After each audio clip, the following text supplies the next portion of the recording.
आए मेहमानों को घर नहीं, धर्मशाला वाला समझाने वाली आप ही हैं।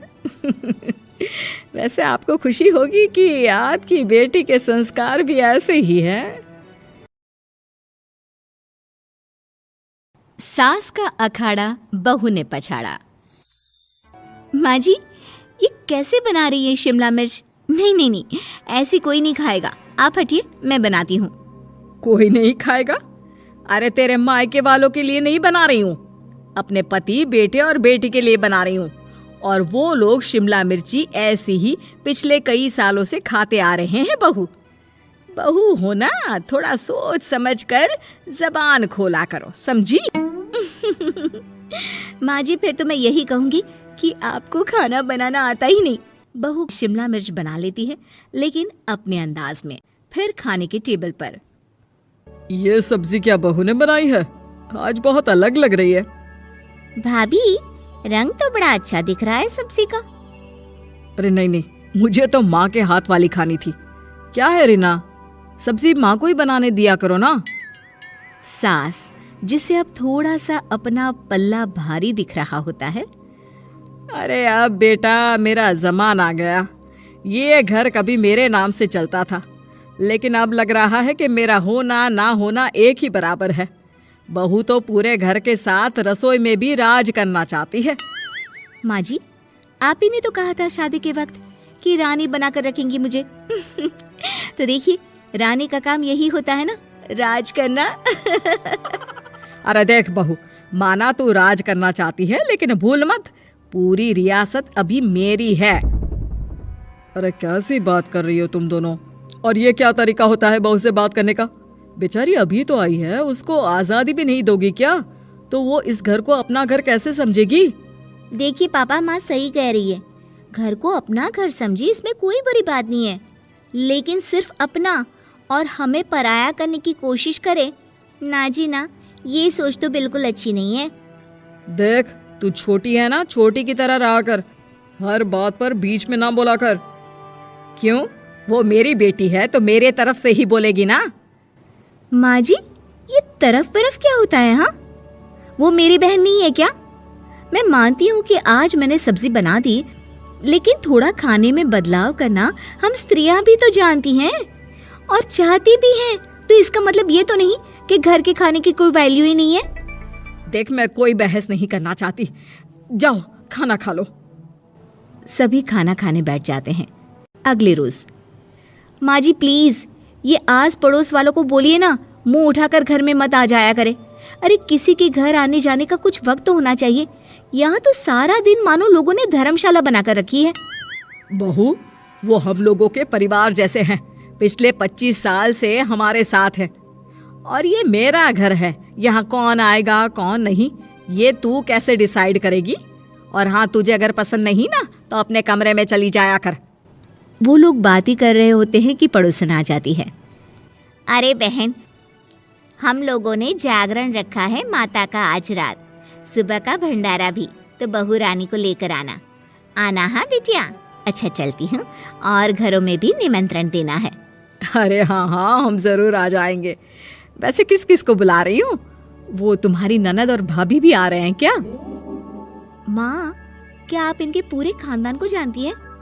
अरे भाभी ने ही तो मेरी ननद की शादी की पूरी तैयारियां कराई थी, और मेरे मायके में भी पापा की मौत के बाद वहाँ रहकर इन्होंने ही मुझे संभाला था।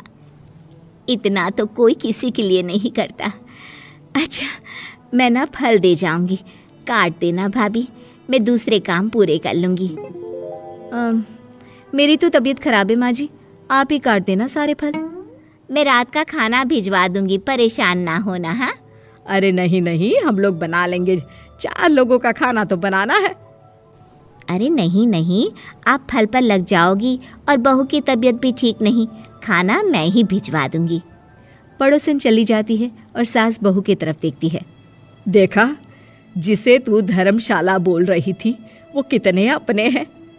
हाँ माँ जी, आप उनका काम कर रही हैं, उनके जागरण का प्रसाद तैयार कर रही हैं, तो वो क्या इतना भी नहीं करेंगे आपके लिए? ओहो, तुझसे बहस क्या करना बहू। तभी बहू की माँ आ जाती है। अरे बहन जी, बेटी से मिलने का मन किया तो बिना बताए ही आ गई। बुरा न मानना, ये मत समझना कि ये मेरा घर नहीं, कोई धर्मशाला है। अच्छा अच्छा, तो ये घर पर आए मेहमानों को घर नहीं धर्मशाला वाला समझाने वाली आप ही हैं। वैसे आपको खुशी होगी कि आपकी बेटी के संस्कार भी ऐसे ही हैं। अरे माँ, किन बातों को सुन रही हो? आओ अंदर आ जाओ माँ। माँ बेटी के साथ अंदर आती है तो उसे अचार की महक आती है। हाय रे, कितनी अच्छी महक है। क्या बनाया है बहन जी? अचार बनाया है। आपकी बेटी बोल रही थी कि आप लोग कुछ अलग तरीके से बनाते हैं। मैं तो बस ऐसे ही। हम लोगों के घर पर तो अचार टिकता ही नहीं है। अरे आता ही किसे है अचार बनाना। लेकिन जैसे ही बेटी माँ को कमरे में ले जाती है, क्या है माँ, क्यों आ गई यहाँ पर? बताकर तो आना चाहिए। अरे कैसी बात कर रही है बेटी? माँ को बेटी से मिलने का मन किया तो क्या माँ नहीं आ सकती? आ सकती है माँ, क्यों नहीं, लेकिन तू ना पूरा खेल बिगाड़ रही है। खेल? कैसा खेल बेटी? मुझे भी तो बता देती तो मैं भी खेल लेती। माँ, जब से शादी करके इस घर में आई हूँ ना, सासू माँ ने मेरा घर का रट लगा कर रखा है। अब मैं ये बताना चाहती हूँ कि यहाँ मैं आ गई हूँ। कोई भी चीज़ जो पहले होती थी वो ठीक नहीं थी, तो मैं उसे परफेक्ट करूँगी। अच्छा, यानी बात सिंहासन की है कि पहली रानी को उतारना है। हाँ माँ, तुम्हें जो समझना है समझो, लेकिन बात तो यही है। पर बेटा, वो बेटी कुछ नहीं समझती और दरवाज़ा खोलकर बाहर चली जाती है। माँ, जो कि एक अच्छी औरत होती है, बेटी को समझाने की कोशिश तो करती है।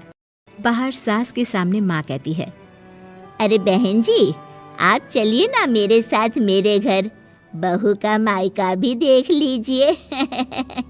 अरे नहीं नहीं बहन जी, आप ही रुकिए हम लोगों के पास। शाम को जागरण है, वहाँ ले चलेंगे। उसी का प्रसाद तैयार कर रही हूँ। अच्छा, हमें भी तो सिखा दीजिए कैसे तैयार करते हैं। अरे कैसी बात कर रही हो माँ, कितने जागरण करवा चुकी हो तुम। देख बेटी, एक बात गांठ बांध ले, हर बेटी माँ के घर जो होता है वो देखती है, लेकिन सीखती वो सास के पास ही है। सास का संस्कार वो अपनी सास से सीखती है, जो वो अपनी बहू को देती है। तो बेटी, यहाँ के रीति रिवाज, रहन सहन, बोली भाषा अपनी है, जिसे तुझे ना सिर्फ फॉलो करना है बल्कि सीखना भी है। और जहाँ तक सवाल है पूरे घर की रानी बनने का, तो जब तक तेरी सास महारानी है, तू रानी ही तो रहेगी। क्यों बेटा? बहू माँ की बात समझ जाती है और सास भी बहू की माँ का मन ही मन शुक्रिया अदा करती है।